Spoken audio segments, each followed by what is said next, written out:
Hi, it's Panda Movies here. Today I'm going to explain the movie called ARQ. Warning, there are spoilers ahead. Enjoy the video. Renton wakes up next to Hannah, his ex-girlfriend. Renton wakes up with a start where he was only a moment ago after three men burst into his bedroom and break his neck while escaping. The men break in again, tying him and Hannah to chairs in a different room. Their leader, Father, claims to be a representative of the Bloc, a rebel group, and demands that Renton hand over money or scrips obtained from their rival organization, the Torus Corporation. Renton is able to cut himself and Hannah loose once Father and the two other men, Sonny and Brother, depart to eat in another room. He explains that while working for Torus, he constructed the ARQ, a working perpetual motion machine, and then stole it. Hannah implores him to obey the men, but he tries to flee and is killed. He jolts awake in bed with Hannah, only to replay the same nightmare. After rescuing the two of them this time, he asks Hannah to assist him in poisoning the invaders with cyanide gas.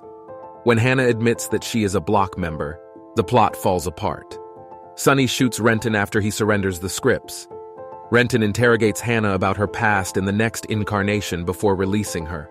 She says that after he abandoned her to Torus, who abused her, she started to despise him.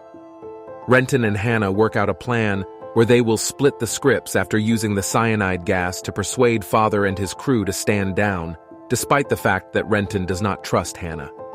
However, once the three men have been apprehended, Renton backs out of the bargain, demanding that Hannah forsake the Bloc and accompany him.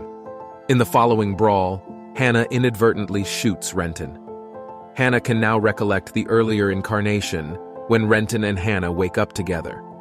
The ARQ, according to Renton, is generating a time loop.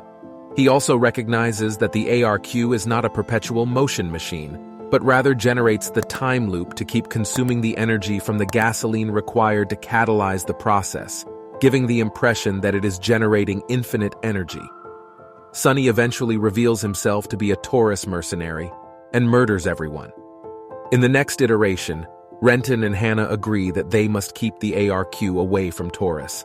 They get Father to assist them in stopping Sonny, but once they have, Brother shoots Renton, unaware that Sonny is a Torus employee. Sonny gets aware of the time loop in the next iteration and kills Father and Brother right away.